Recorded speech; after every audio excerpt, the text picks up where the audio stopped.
So good morning, everyone. Welcome back to another weekend workshop and happy Halloween if you're here joining us live. Of course, we're going to have folks who are watching this in the future on our YouTube channel, but it's great to have you here. I do have a little bit of bling on, and I wanted to point that out just because as I was joking earlier, it does look like maybe I have a skin condition, but it's great to have you here. I don't know if anyone else has a costume on or will be having a costume on. Let us know in the Zoom chat. Do you plan to dress up for Halloween? It's great to have you here. My name's Carrie Ramsey. I'm the founder of, sorry, I'm not the founder. I'm the project manager for the Weekend Project. And it's so great to be a part of, I don't know, more than 150 of these virtual workshops that we've held with many of you who have been a part of them. But if this is your very first time that you are joining us for a Weekend Workshop, welcome. It's so great to have you. Let's take a moment to give you a chance to introduce yourselves in the Zoom chat. These are great training sessions, but also, of course, a great opportunity to say who's in the room. And, there's all sorts of synergies and collaborations that come out of even these online workshops. Why not take a moment, let us know where in the world you are connecting from. And then if you have a business and you'd like to drop that link, whether it is your website, your LinkedIn, an Instagram page, whatever you would find helpful, go ahead and do that. And it would be great to, have you folks connecting and interacting in the Zoom chat. While you're doing that, I'll take a moment to acknowledge that Queen's University is situated on the ancestral territory of the Huron, the Anishinaabe, and the Haudenosaunee peoples. And so every time we do these workshops, I like to do a land acknowledgement. I feel it's an important part of the truth and reconciliation process. And the truth is that we all have a role to play in creating a more respectful and inclusive and collaborative environment. And I can say that we have more than 130 women entrepreneurs from the Indigenous communities in our area who take part. And it excites me so much to see the rich diversity of the heritage, the storytelling and the business philosophies that they bring to the table. So thank you so much for joining us today. Miigwech. Thank you for those who are introducing themselves in the Zoom chat. If you're just joining us, please take a moment to let us know where you're connecting from and what your business is. All right, so Cher and I had decided to host this workshop on project management. As I mentioned, I am a project manager, so this hits home for me. I am looking to learn new things though from Cher. And she's going to tell us a little bit about herself, but she is certainly in a great position to share. So I'm just going to give her the virtual microphone. Thank you, Cher, so much for joining us today. The floor is yours. Yeah, well, thank you, Carrie. And thank you, everyone, as Carrie mentioned, for joining us today. It's great to see the interest in project management and this topic. So I was excited to hear how many people had registered, and thank you for having me. So as Carrie said, I'm Cher Powers. I am currently a business manager and commercialization manager for OCI, Ontario Centre of Innovation, here in Ontario, formerly OCE. So a lot of people still know us as OCE. But I also have a background in teaching project management at Loyalist College. So this is a subject that's near and dear to my heart. But I am also an operations manager, really. And what I have done in the past is I have used project management tools and techniques for strategic and operations management purposes, which for maybe a traditional project management professional sounds ridiculous and not really acceptable, because projects are usually, something specific that's not operations, regular operations, where it's, time bound, which we'll see when we get through the slides. But I think that a lot of the tools align with operations management and can be leveraged that way, particularly for small businesses that don't have the resources to be able to purchase or leverage some of those larger tools that are available for larger businesses when it comes to either project management, client relationship management, and communications management. So I just have a quick agenda here. I have a lot of slides to get through. Hopefully I don't talk too fast. And I also have some documents that I'm going to be popping up as we talk. And these are all tools that I can make available for you guys to use afterwards. If anybody reaches out and you would like any of the templates, I'm happy to provide them. This is our agenda. So as I mentioned, we're going to talk a lot about traditional project management, some definitions, project scoping, project planning, and project closure. We're not going to really touch on project execution, which is one of the big phases, obviously, of project management. That's probably a whole other webinar. But then after that, I want to relate what we've talked about for traditional project management, like I said, to strategic and operational planning. So I wanted to start by asking, I guess it might be easier to ask the opposite way. Who here feels like they have not managed a project in the past? Maybe just do the little wave your hand or clap or something like that with the reactions. Is there anybody who feels like maybe they haven't managed a project? Okay, good, good. That's good because oftentimes when I taught this, at the college levels, I would ask, who has managed a project? And a lot of people did not raise their hands and thought that they hadn't. But when we started talking about the different types of projects and what a project was, they realized that they actually had. So if they had planned a large event or a wedding or, something other, that was time bound like that, that they probably maybe didn't realize it was a project. After we talked, then they realized that they had done some project management. And I would say that with project management, even though we don't have it in our titles per se, it touches everybody. And I think in any position that you're in, at some point, you're going to be asked to do some project management. So I have had project management in every job or every aspect of my career, but I've never ever had it in my title. So just something else to keep in mind as well. So I want to start off by talking about the benefits of project management.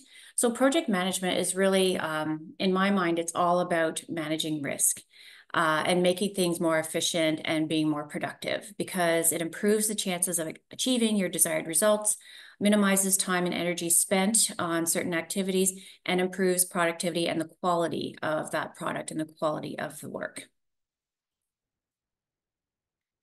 We're going to talk about a few key terms here, project management, project manager, team, and project lifecycle. So what is project management? The classic definition is project management is the planning, organizing, and managing the effort to accomplish a successful project. And really, for me, and in my opinion, the emphasis is really on the planning. If you have a strong project management plan, then that makes the execution and everything else much more efficient and easier. So a bulk of the time when you talk about project management, it's spent in the planning phase.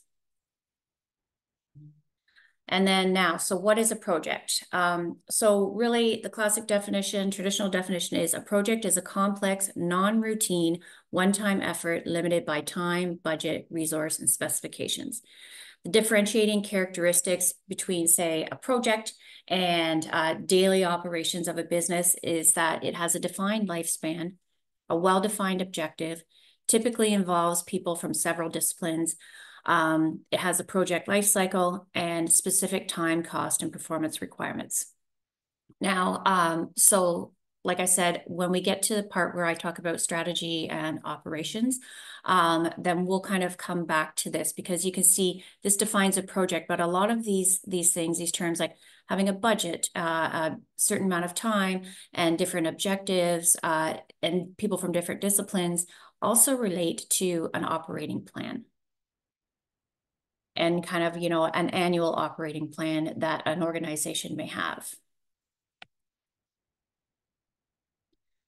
So when you talk about a project manager, they manage the non-repetitive activities related to the project. They also secure and kind of herd the cats and marshal the resources for the project and are usually the customer interface or client interface if there is an external stakeholder involved in the project. And they provide direction, coordination. Usually, they're the ones that are, managing the team meetings and the agenda and making sure that the communications plan is being effectively executed. And they're ultimately responsible for the outcome of the project. So you may have a whole project team, but it's really that project manager that in the end is the one that's ultimately responsible. And they're the people that need to, gather the right people at the right time to address the right issues and the right decisions. So if you're a small business owner, perhaps there's you or a couple of founders, or you have a small team. As the owner and CEO, oftentimes I would think that you would be the person who would be that project manager. I should say, if anybody has any questions along the way, I'm happy to take questions at any time. And we don't need to necessarily wait until the end. This can be, you know, an interactive discussion if need be as well. And then a project team is the right people at the right time to address the right issues and make the right decisions. Very similar to an organization's team, really.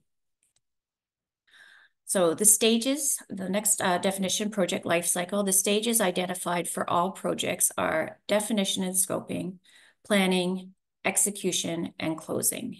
And like I mentioned, we're not really going to talk today about execution, but we're definitely going to spend a good chunk of time on definition and scoping, planning.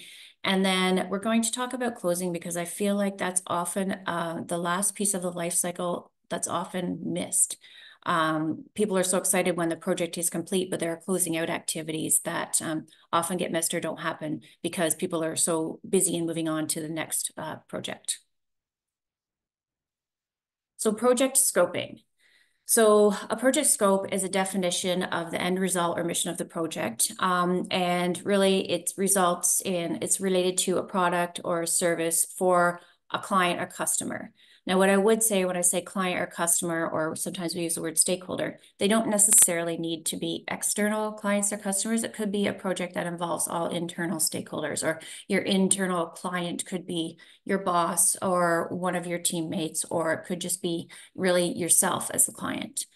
And when you're talking about project scope, what I'd like to do and what I'm going to pull up next is a project scope statement, because this helps to bring the project kind of scope into focus and really helps set the stage for the rest of the project plan. So this would be like your first stage in your project planning in a way where you're going to outline the initial resources perhaps in the initial high-level milestones so that you can clearly have something to show to that customer, whether they're internal, external, show them what the deliverables are and what the focus will be. And then usually this is used to gain approval to decide if this project would move forward or if it's worth moving forward or worth investing in.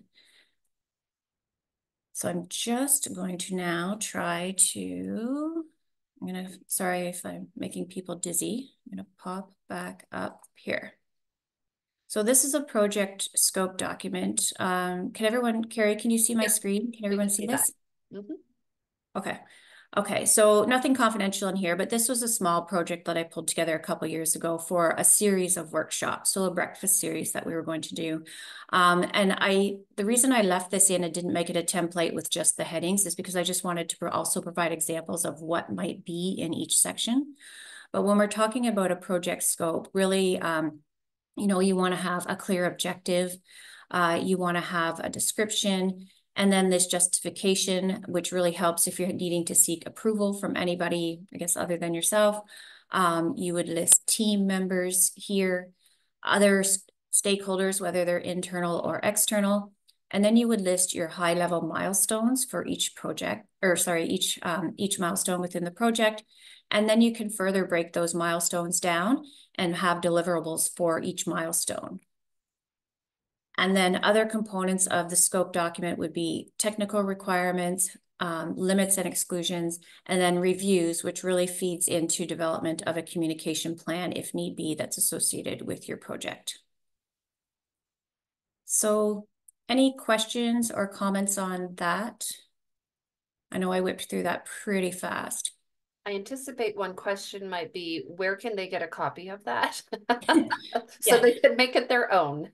Yeah, I can send out copies of all of these templates to anybody interested afterwards. Or Carrie, I know you don't normally play the middleman, but maybe it's just anybody who attended, we just send it out to all of them Sure, we can do that. automatically.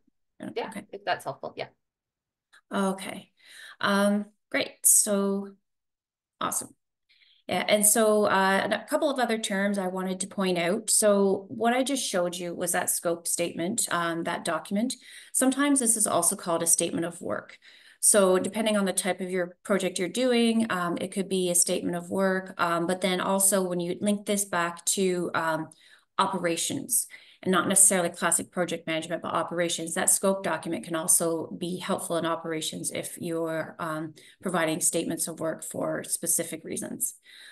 Another term, project charter. Sometimes this is used interchangeably. So if you're out there talking, or maybe you're hiring a project management professional because you don't have the in-house resources or capacity and you're needing to communicate with them, the term project charter is often also interchangeable with project scope.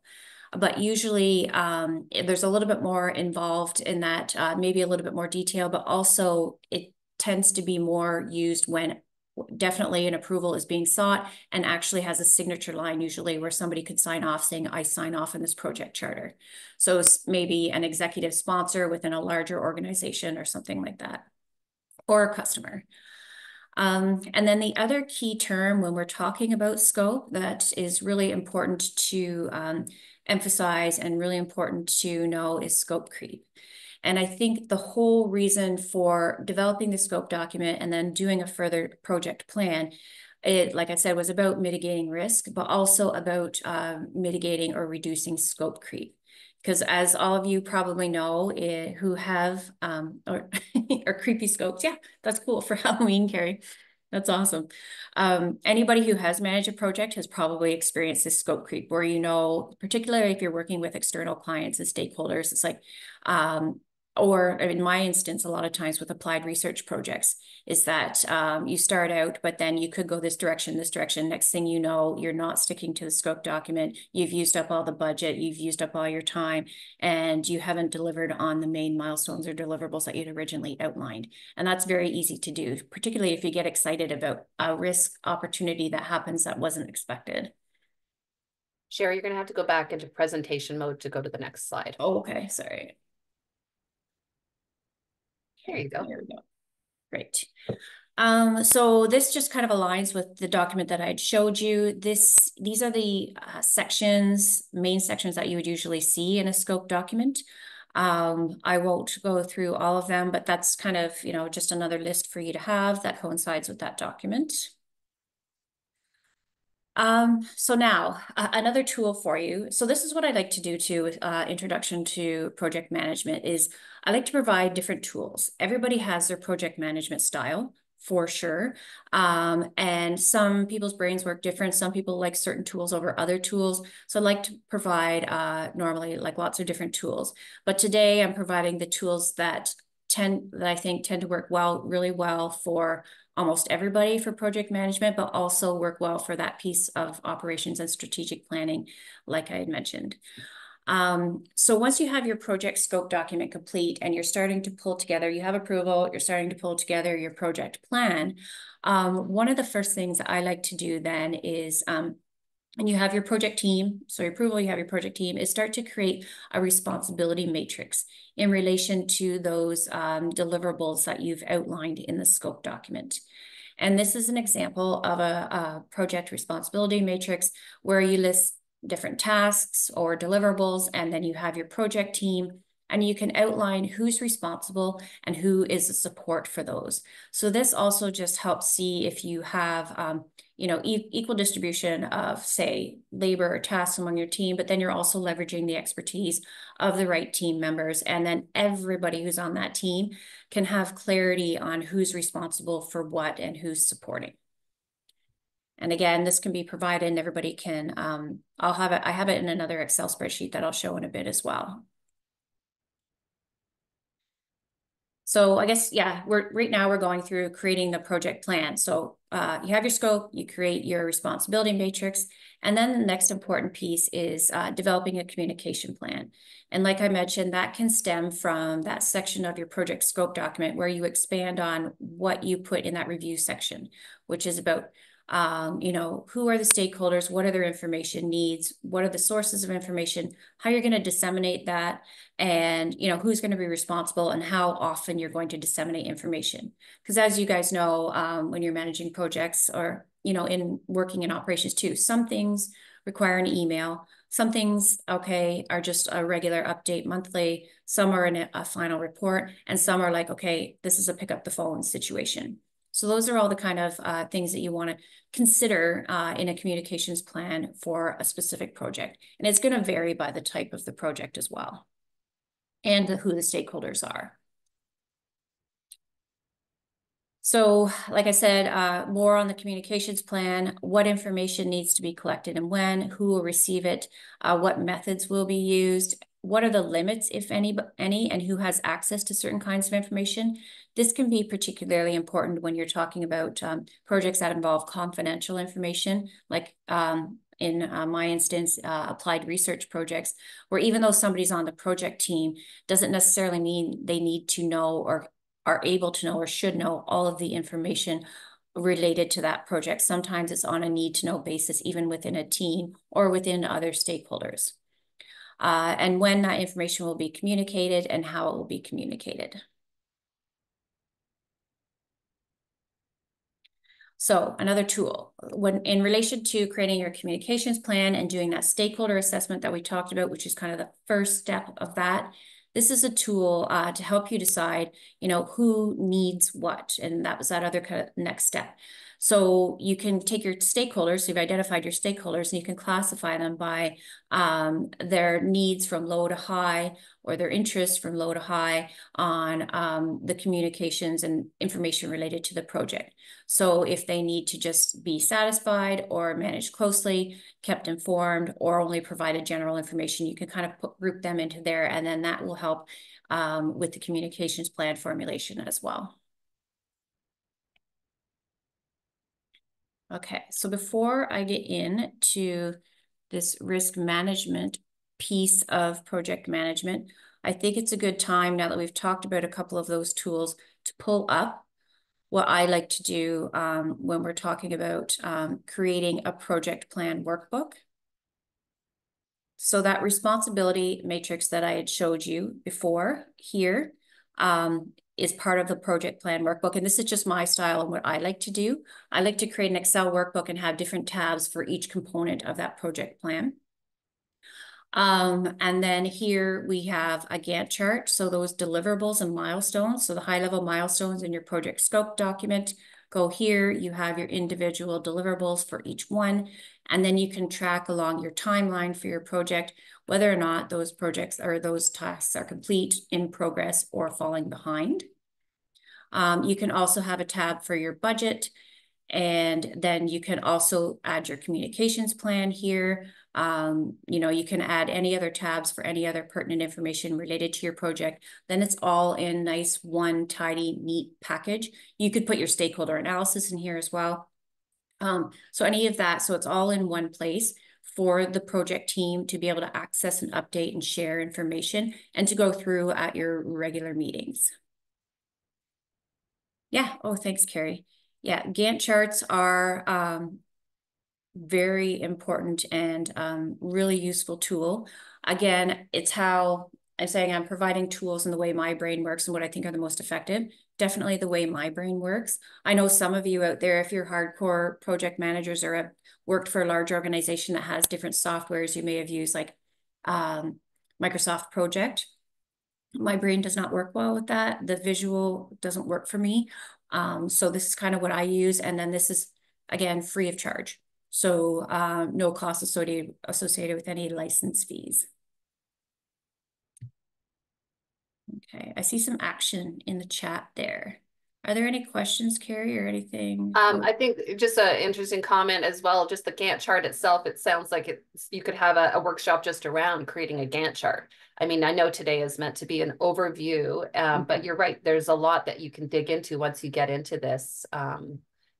Yeah. And I think for a lot of people, that's a new tool. So is that something you're going to be providing a template for, Cher, by any chance? Yeah, I'll provide that workbook.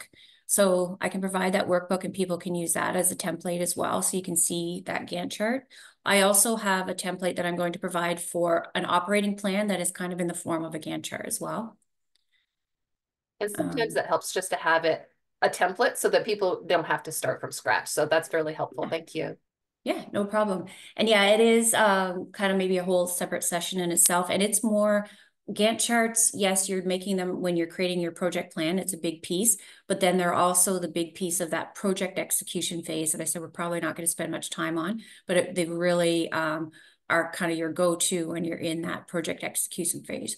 When you talk about real project management professionals, they get into doing network diagrams and work breakdown structures and those type of things. Definitely a different course for sure. And I can see every small business owner going, no, I don't Yeah, have time for all of no, that. exactly. Give Yeah, me you the want to. template. I will run with the template. Well, project management is supposed to make things more efficient, not create more work for you as well. And that's what I find with all of these online softwares. It's like, okay, I've created it all manually, and then it's an extra step to add it to those things, or it takes more time to figure it out. So I'd rather just do it the more efficient way for sure. Okay, so now we're going to talk about, I have quite a few slides on this. So risk management process, because this is the big piece. And like I said, project management in and of itself is risk management. But this, when you're in your planning phase, going through the risk management process and identifying the risks and coming up with, and then assessing them and coming up with ways to mitigate them, is really, really important because as you're working through that execution phase of the project, oh, where did my slides go? We can still see them. Oh, okay. Oh, there. Yeah, because I can see you now. It's Let's okay. blame Halloween. It is. Okay, where's my We're on steps in risk management now. You can go yeah. out and back into them if it's helpful. I don't Okay. know. There. Can you see that? We can see steps in risk management. Okay. Okay, good. I'm just gonna go back up. Yeah, so there we go. Yeah, risk management. Yeah, so what I would say is also with risk management, risks aren't necessarily all a bad thing. Sometimes risks can be an opportunity. But you know, going through this process, and sometimes you can't catch everything when you're going through your risk management, things pop up unexpectedly. But this helps you in being the most prepared because as you know, say if a risk event happens during a project when you're executing and you're in the moment, if you don't have a plan on how you were possibly going to deal with it, it affects your decision making. And you might not make the best decision on the spot. But if you have already contemplated that and all of the what ifs, then and you're prepared, that makes for better decisions. So risk management is really all about thinking about what can go wrong, how to minimize the risk events impact, what can be done before it occurs, and what can you do if it occurs. And yeah, this is kind of repetitive, but reduces surprises and negative consequences, is being proactive, prepares you in relation to taking advantage of maybe those opportunity risks. And then it provides better control and improves decision making and the chances of one having a successful project and reaching your objectives and being on budget and on time, which is a big part of emphasis on project management. So these are some steps and you'll be provided these slides. So you'll be able to have this list, but really what is great to know here is first, you're going to identify the risks. And then once you identify them, you're going to assess the risks. And then for each one that you think has a likelihood of occurring, develop a risk response and then risk response control, which could be that, contingency plan if you have to kick in the contingency plan and if you have to do any change management throughout the project. And something else that's important to know are there different types of risks. When you're doing your assessment and you're identifying those risks, when you get to that second phase and you're doing your assessment, I find it's often good to maybe go through and your assessment and plug those risks into different buckets. And those could be technical risks, schedule risks, cost risks, and funding risks. Because each one of them, if they occur or if you're planning that they may occur, would have different considerations. So it just kind of also helps, kind of map out all of the types of risks and risk events that could occur within that project execution phase. So this, don't freak out, but this is just, I did leave this in here. It's similar to a work breakdown structure that I purposely left out, but risk breakdown structure, if you categorize your risks, this is just a tool that you can also use to help give a visual. If anybody's a visual person and you want to turn those risks and you have time to, and you're really, really good with, Microsoft or with PowerPoint or Excel or something that could create images, you can also classify them this way. And then that would be a good visual for your project team or perhaps for a client that you're wanting to manage expectations of. Because what I didn't say is risk management can also be very important for managing expectations of all of the stakeholders that are involved with the project. And particularly, I find managing upwards or managing your expectations of, say, a boss or executive team or somebody that's on your internal team that may be risk adverse or may not be realistic about what is expected in the project or what risk could occur. So that leads into risk assessment. So you have the tools that I just showed you and the types of risks. And then really it's about, scenario analysis or probability and impact. So you know what they are. So then you want to talk about or think about what the probability is that they're going to occur. And if it occurs, what that impact would be. I have a few tools here for you to do that. So you can classify the risks as, kind of whether they're occurring or the impact as low, high, very low, moderate, like everything here, and in relation to the project objectives. So that's one way, that's a tool. You can also do a risk assessment form like this, where you have risk event, likelihood, impact, detection difficulty, and when it might occur. So when it might occur is a good one to have because then it kind of gives you a heads up along that project life of which risk to really watch out for and what to maybe be focused on and when. And that helps with time management as well. So you don't necessarily need to be worried about all the risks at every phase of the project. And then there's a risk severity metrics that can, if a risk happens, what not in relation to the likelihood. So there's the likelihood and then there's the impact if it does, and you can kind of classify them along these scales to see then if it's a really major risk or a moderate risk or a minor risk. And then that also helps you to focus on which risks you really need to pay attention to. Because not all risks that you identify, even in the identification phase or in assessment phase, are ones that you're going to end up creating a contingency plan for. So I would say the ones in the red are ones you really want to have a contingency plan for and know how you would respond if they would occur.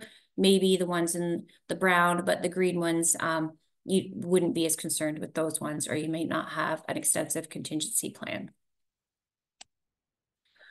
And then after you do your assessment, so step 3 along that chart that I had showed, you're going to develop a risk response. And there's 4 main responses. You want to decide, like I said, depending on if it's red, brown, or green, if you're going to mitigate it, or if you're going to avoid it, or you can avoid it, or try to avoid it at all costs, if you're going to transfer it to somebody else, or if you're going to accept that risk. Contingency planning, I think you guys all know this. You probably do it on the daily for everything. If you own a business, there's always, you're always thinking of different contingency plans and what ifs of what would happen even just in your regular operations. So for the sake of time, I won't walk all through that. But contingency planning too, as you know, could be budgetary. It could mean that you're, going to have a contingency fund or a budget reserve, or a specific project, maybe contingency 10% over and above the regular project cost. But then it could also involve time buffers. So it could be, funding related, or it could be time related. And you're going to try to work in some time to compensate for any of those unplanned risks or things that might happen or that could occur. And this is another tool here. So you see a lot of matrices. Again, this is just how my brain works. So if you've identified your risks, you know the ones you want to respond to, and have a contingency plan for, you can create this matrix that talks about the risk event, how you would respond, what the contingency plan is, what might trigger it, and then who is responsible. Because again, this results in, if your team has this and they're aware of this, your project team, then it results in better decision making if something occurs. So there's no running around, okay, well, who's going to deal with this? What are we going to do? And then possibly making a wrong decision. And as mentioned, opportunities are also a form of risks. So not, like I said, not all risks are bad. So if an opportunity event occurs, then you also need to know how you're going to manage those. And depending on, the time and resources and budget that you have for the project, again, your responses, there's 4 responses. You could exploit, share, enhance, or accept the risk. And, knowing what you're going to do ahead of time, if it's something you can anticipate, is always results again in better decisions. And it helps with, managing expectations of your clients or your stakeholders, and also can help with getting in front of maybe potential scope creep. Because oftentimes it's scope creep results from maybe some positive things that have happened. So then you're like, okay, well then let's explore this more and let's do more there.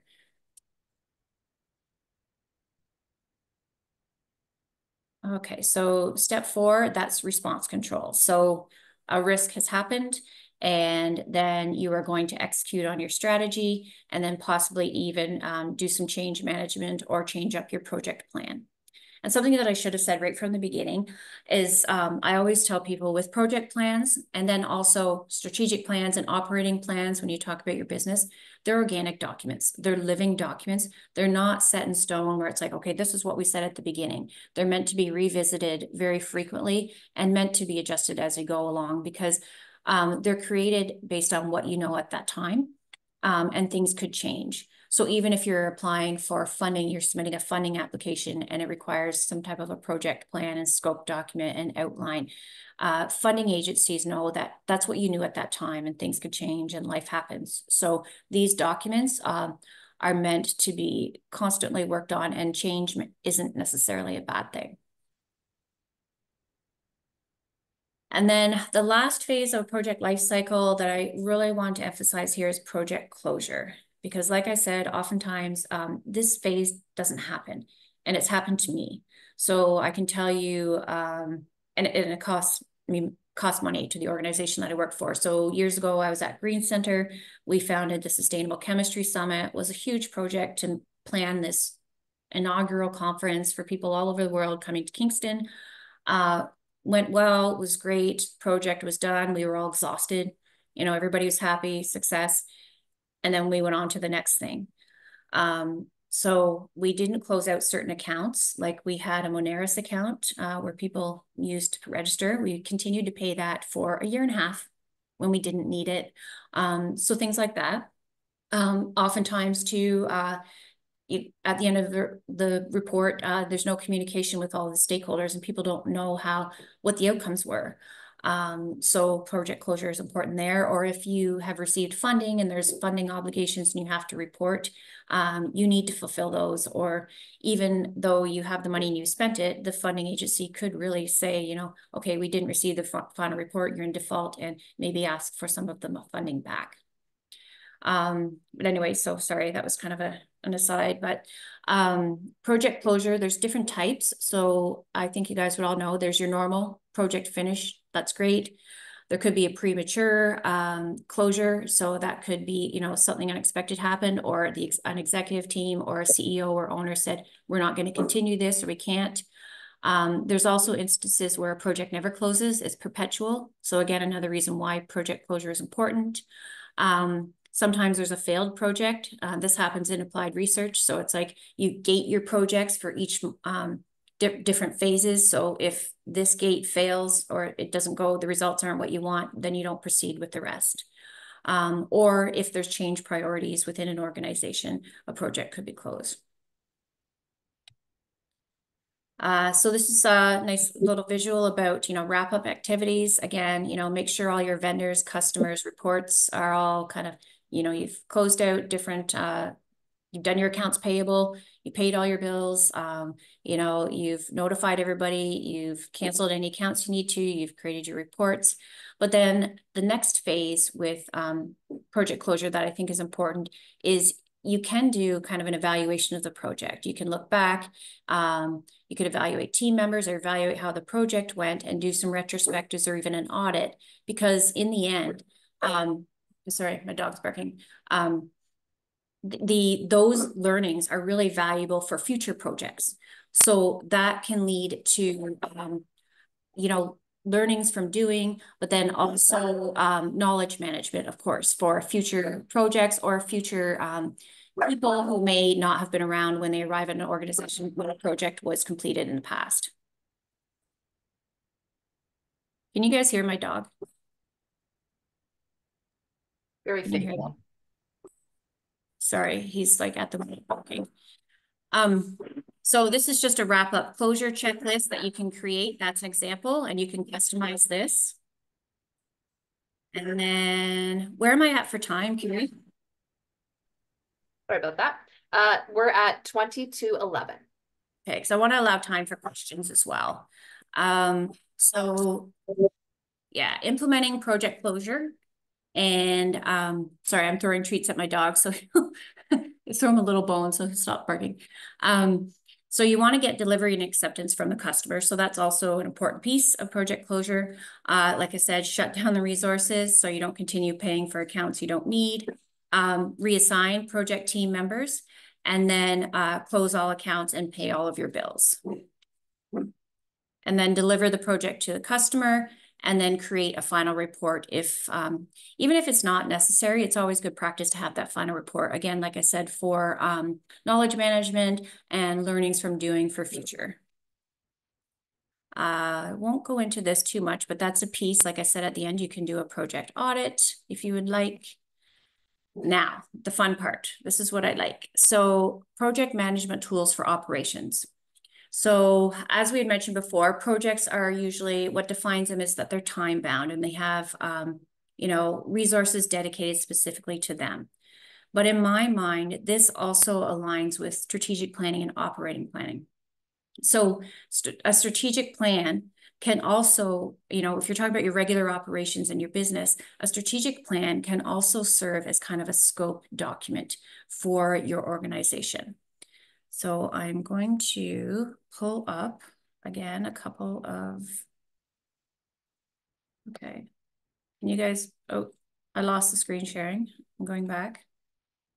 Okay, so. Nice to see your faces, everyone, though. Hello, it's a little break to see each other's faces and wave hello. So another template. Anybody's like, I have information overload. That's why we could record these things so you can go Yeah. back and you're like, I remember last year she was talking about. We still have people that go back, years later and refer to some of these. Over to you, Cher. You're good to No, go, that's nice. Looking back at this, we could have done like a whole half-day workshop really on this. right? Mhm. But I will provide this to you guys. I'm sure a lot of you have a strategic plan. Maybe some of the smaller businesses don't, but strategic plan is always a great document to have to kind of outline where you are now, your vision, mission, where you want to be, and then that increases the chances of you getting to where you want to be. So I'll provide this template, but I just wanted to show, here it includes sections like I said, where we are, your vision and Are you mission. sharing your screen now, Cher? Oh, am Go I ahead. sharing? We're just seeing each other's faces. Oh, share. There. Can you see that? Yeah, we got it. Okay, so yeah, it just shows, I'm gonna move you guys over because now you're on the side of my screen. Where we are now, who you work with, where you're going, and then these objectives here kind of would be like those high level milestones similar to that project scope document. And you could divide them into short term and long term, and then you could have some key KPIs here to measure success.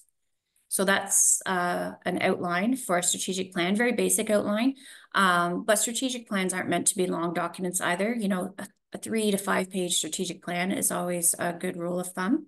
But you can see here when you talk about this, how it aligns with project planning, which leads to the next document that I'm going to show, which is the operating plan. So if you have a strategic plan and then you want to turn that strategic plan, it might be say for a 3 to 5 year term, but you want to create an annual operating plan every year based on that. So that every year you can kind of stay on track with the tasks and what you're doing. So then if I expand this, you can see here an operating plan. This workbook, and this is just me, how I like to do it. This workbook looks very similar to a project plan workbook in that you have deliverables. So that would be the same kind of Gantt chart that you had in your project plan workbook. You can have your budget, a tab for budget, funding roadmap if you're seeking funding, maybe a list of opportunities, your KPIs, event list, all of this good stuff in one tidy place, one file that you can call your operating plan. But as you see, it's very similar. And for me, an operating plan, if it's annual, is kind of like a project because it is time bound. You have a certain set of resources to do it. You have a certain budget to do it. So you can treat your annual operating plan like a project. And as deliverables get done, you check them off, or you can highlight if they are at risk, or you could put your risk and your communications plan in here as well, have all that in one place. But then also, if say you're talking to maybe a potential investor, or you're talking to a funding agency or something, and you had this, that makes it look like you are very prepared and much more fundable, and that you're really on top of, growing your business. Okay, so I'm going to go back. So that is kind of my thing. Like I said, I want to allow time for questions because I know I just threw a lot of information at you. And there's my last slide. That's the resources here. There's the textbook. And then this second book here it's an open resource project management textbook that's free for anybody. I did a peer review on this textbook. So I know that it's written just for regular people. It's not a PMP type resource for people who seek project management certification as a professional. So it's a really good resource on eCampus as well that anybody could access. All right. Okay. So lots of high level, I would say, things we got to definitely put on that management hat versus our entrepreneur hat. And a lot of us work in that entrepreneur space every day. And so having these, workshops can really say, okay, like, what is the piece of this? And honestly, nobody's going to go away from here and implement everything. Okay. So just give yourself some grace because we're not expecting that. But is there a piece here that if you just started with that for your small business, whether you're a solopreneur or you have a team of 20, 25, 100 people, that would be, I just want to kind of give you some space there to realize you don't have to implement it all because it's a lot. But would someone have a question that maybe we can ask Cher, because you've got the expert right here. Oh, thank you, Cher, for sharing that link right in the Zoom chat. Appreciate that. Hi, Deanne. Oh, sorry. Sorry, Deanne. So go ahead. We'll open for questions if somebody has a thought. Some of you I know are doing kind of parts of this, and certainly some of you have strategic plans, but what we saw today was a way to sort of put it all into one workbook. And even that I know can be daunting for some. That's okay. Start with one piece. We're going to get these templates and you can start making them around. I'm a lover of templates because I do not have to create the thing from scratch. If somebody gives it to me, I can work with it. So yeah, love it. All right. So you can either put your hand up, or if you have a question you want to put in the Zoom chat. I'm not seeing in the Zoom chat, but there has been a lot of activity there. If we have missed that question, go ahead and, go ahead, Karu, go ahead. Hi, this is great. This is so great. I own a tea shop and I have two part-time helpers, and we do have project, but we don't organize it like this. So what would you say for super beginner to start with? What would you recommend? What type of, if you were to do a little project or operationally, what would that look like? Like what type of project would it be? Or are you talking about just your general operations? Let's say we are now working on Christmas tea advent calendar. Oh, Yeah, that's nice. a big project. Yeah, Mhm. but I never thought about risks. Mm. Yeah, yeah. Okay. Yeah, I think I would say that the most important document, even if you don't do anything else, might be to have just a small project scope document, just to outline, those milestones and deliverables, particularly if like a project like that is so time bound because you're talking about the holiday season. So I think if you're talking about even, I didn't get into this, but there's a whole thing of, trade-offs and making trade-offs and decisions between resources, time, and budget and which one is most important for each project.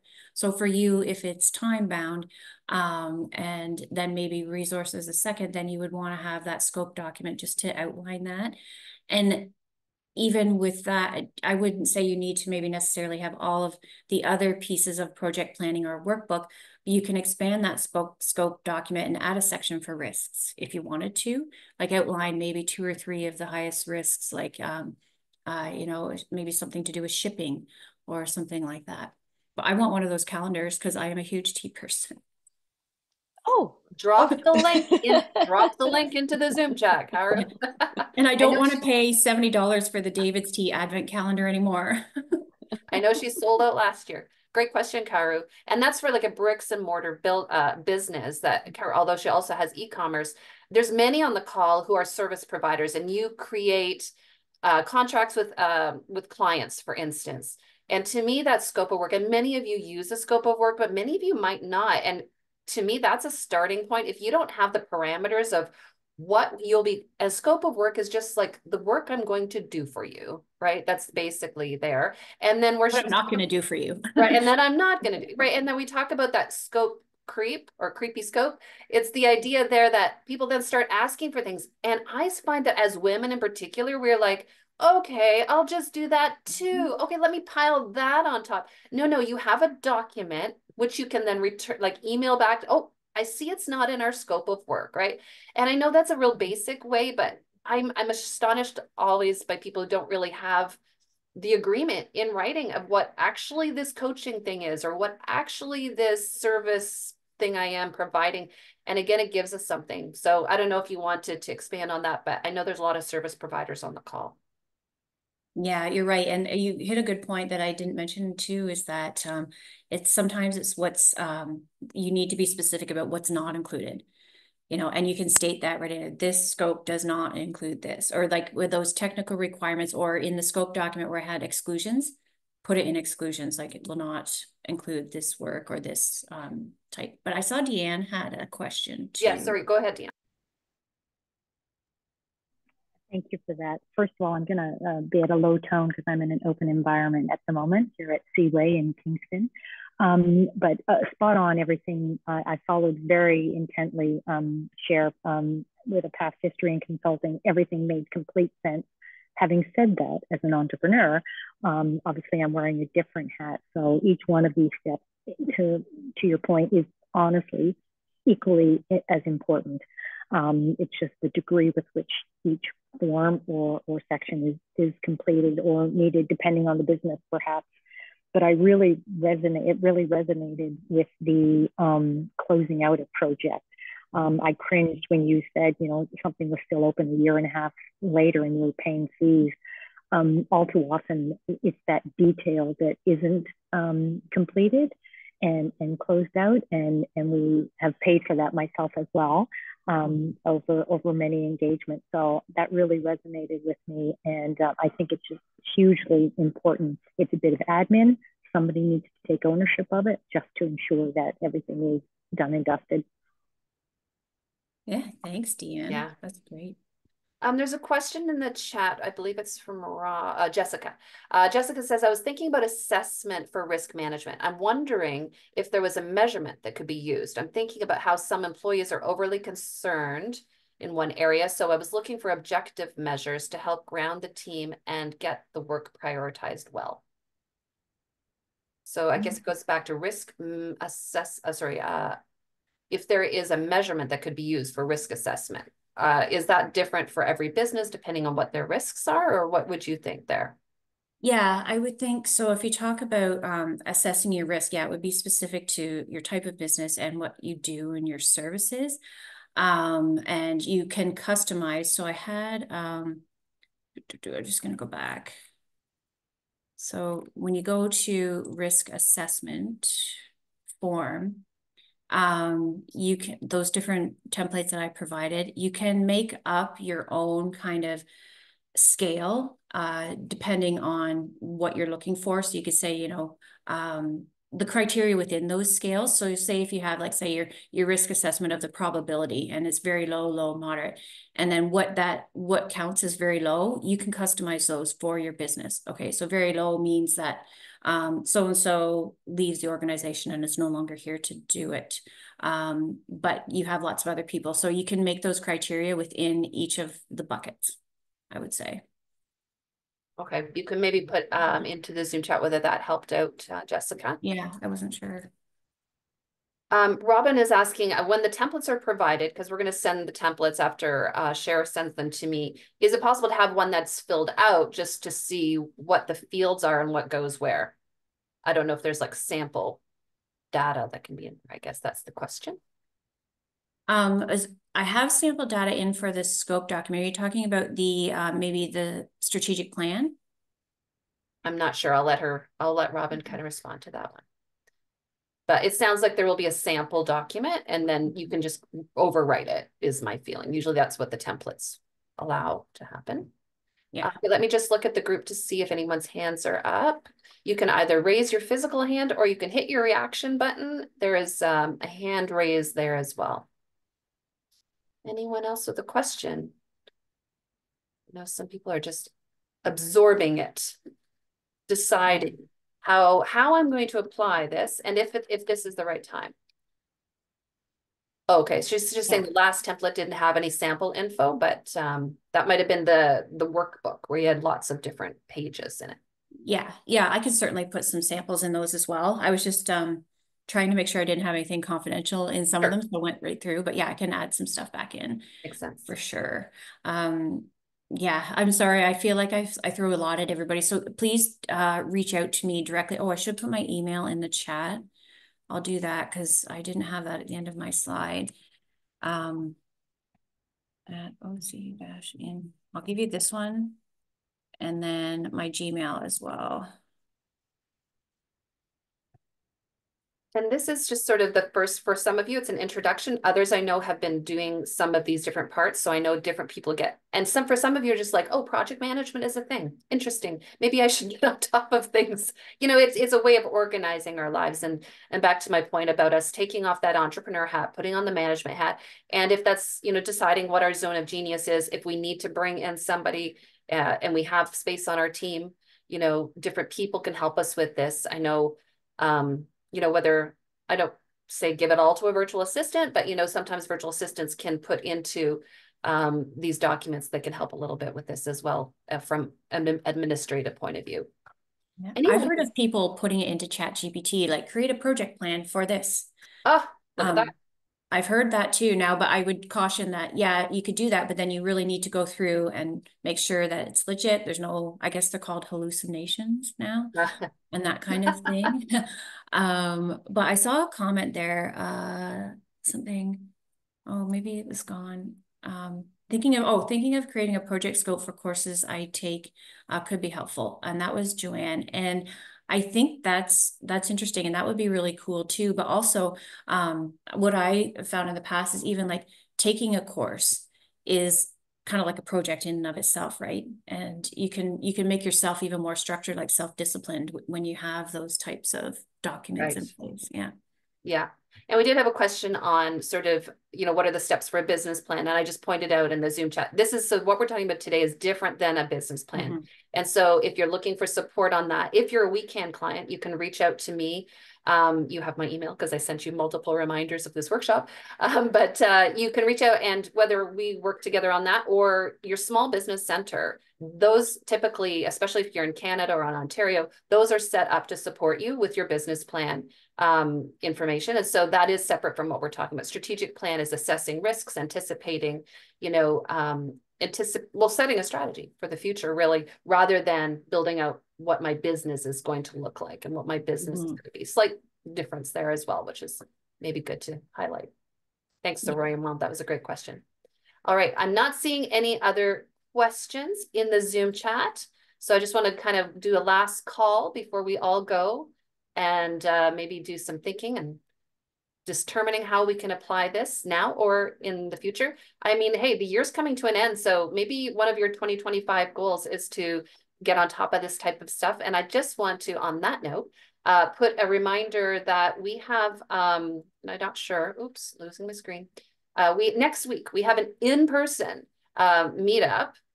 Nope, I don't have it there. I'm going to go grab the link. Cheyenne's on the call today. Cheyenne, do you just want to, while I'm looking for that link, want to give them a quick overview of what next Thursday is about? So it like dovetails perfectly into this next Thursday. In person, we're going to be building 3 marketing goals. And exactly like Cher took us through, we start with figuring out where we are and where we want to go and thinking about it strategically. So it's going to be a really, really great workshop. I'm super excited to bring it to you guys. Carrie and I are really amped for this. And it's just exactly looking at it like this, really getting into that manager position for our businesses and taking ourselves kind of out of that technician or entrepreneurial role and really getting really focused and really strategic and just putting those goals in the ground so we can have really big impact in 2025. Yeah, absolutely. There is the links to what other workshops are coming up, including the next one, which is next week. Now, we often do these online, but this is an in-person one on Queen's campus. So I'm excited. We'll get to see each other again. And so we have people who show up as like, I don't care what you're talking about. I just want to see people. But I know that a lot of you are very interested. I'll be kicking it off with business visioning as well, so that we can like, what's our big business vision for 2025? And then Cheyenne's going to swoop in and say, okay, let's get some marketing goals set up so that we can get to the things. And so it's going to be very hands-on, very workshop oriented, a little bit more interactive, I would say, because it's going to be in person. We'll be in this at Stauffer Library. All the information is in our newsletter, or just hit a reply to me, ask me about the information. Also, I just gave you the link as well. All right, thanks folks for showing up today, for yourself and for your business.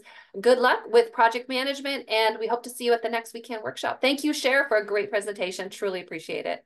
Thank you, and sorry for my dog barking. That was a risk event that I anticipated, so I had treats here. Look at that, risk mitigation. Love it. In action. All right, thanks everyone. Have a good one. Yeah. See you.